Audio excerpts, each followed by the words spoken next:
In this video, we're going to explore the integrating factor method, which is a great technique to solve any sort of first-order linear differential equation of the type y prime plus a of x y, where a of x is a function of x, is equal to b of x, where b of x is another function of x.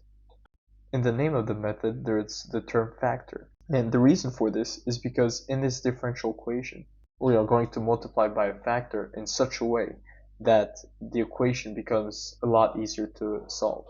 But why would we want to multiply by a factor? Isn't this equation solvable as it is right now? Well, there is another technique for solving first-order differential equations, linear differential equations, which is called the variation of parameters, but we'll see that in another video. Now, one thing that may or may not catch your attention on the right-hand side of this equation is that this looks like the premises of the product of the derivative. Remember that the derivative of a product, d by dx, of y times r of x, where y and r are functions of x, is y prime r of x plus r prime of x, y. Now, as you can see, these two expressions are quite similar. And so our goal will be to try to manipulate this equation over here, the right-hand side of our differential equation, in such a way that we get this sum, and therefore we can transform it into the derivative of a product. And why would we want to do that? Well, imagine we manage to transform our differential equation into the derivative of a product, y r of x. And on the left-hand side, we just have a function q of x. Well, this is a differential equation, but it is actually really simple to solve, because all we need is to integrate so that we get y r of x is equal to the integral of q of x dx. And so our goal is turning this into the derivative of a product so that we can integrate on both sides of the differential equation, and then we solve it. So I've rewritten the right-hand side of our differential equation in yellow here. And so our goal is to try to transform this expression into this expression. And what we notice is that over here we are missing a factor r of x. And remember, factor is in the title, the name of the method. So what we will be doing is multiply by r of x in this expression. And so when you're solving a differential equation, a first-order linear differential equation, if you can't remember what the method consists of, try to remember that there is factor in the name, and so you have to multiply by a function, r of x, in order to get a product, the derivative of a product, and then you solve it.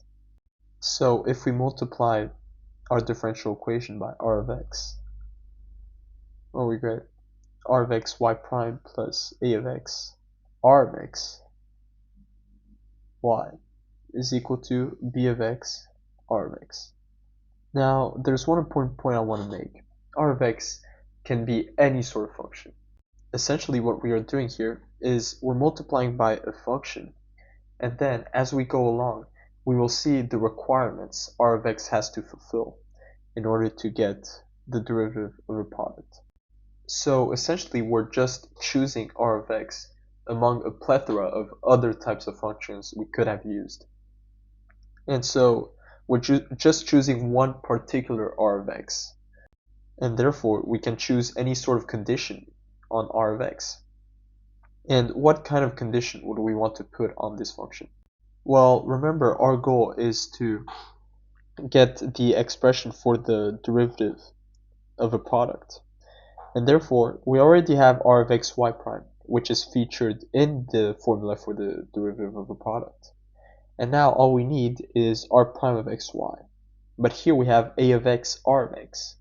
And so the condition we set on r of x is that its derivative is equal to a of x r of x. So essentially at the beginning we multiply by a general r of x. But our goal is to solve this differential equation. And the only way to do that is by transforming it into the derivative of a product. So we set a condition on r of x, making it a particular function, not a general function. And the reason we can do that is because r of x can be any factor at all. So we can choose a specific factor because it doesn't change the solution to our differential equation. We can multiply this differential equation by any function at all and we will still get the same solution, or the same set of solutions, of course. Now, r of x cannot be equal to 0. Otherwise, if we multiply on both sides of the equation by 0, then we would get a trivial equation.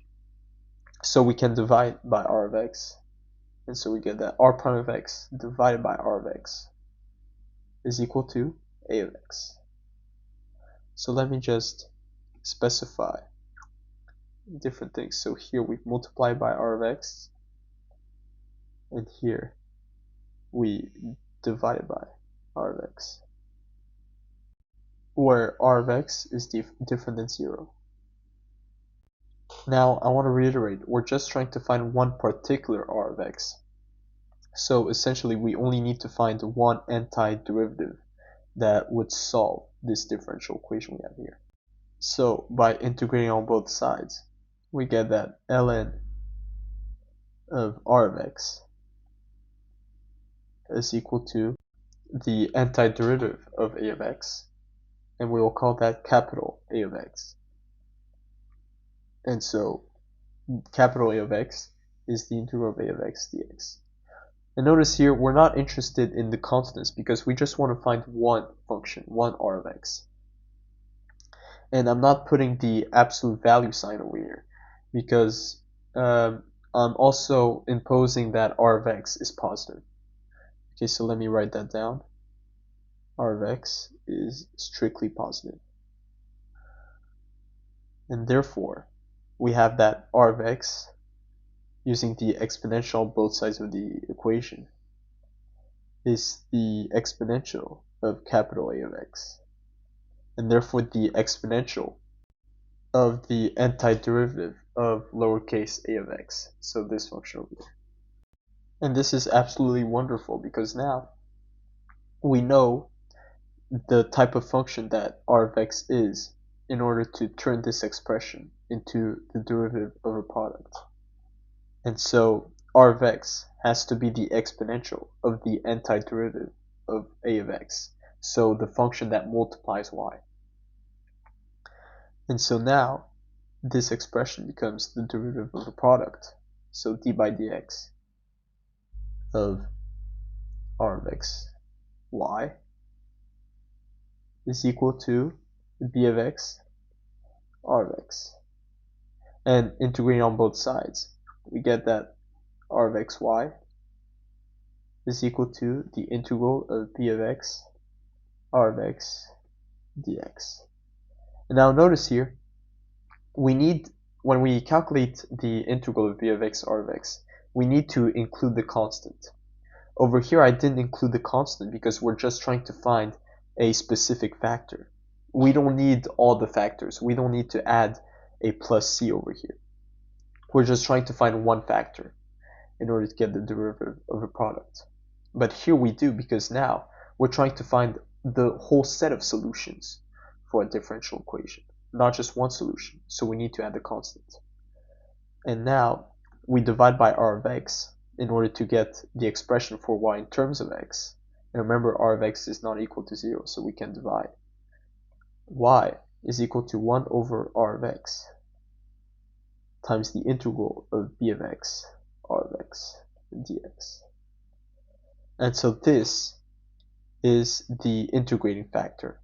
R of x is called the integrating factor because we have the exponential of the integral of a of x. So that's why we call it the integrating factor.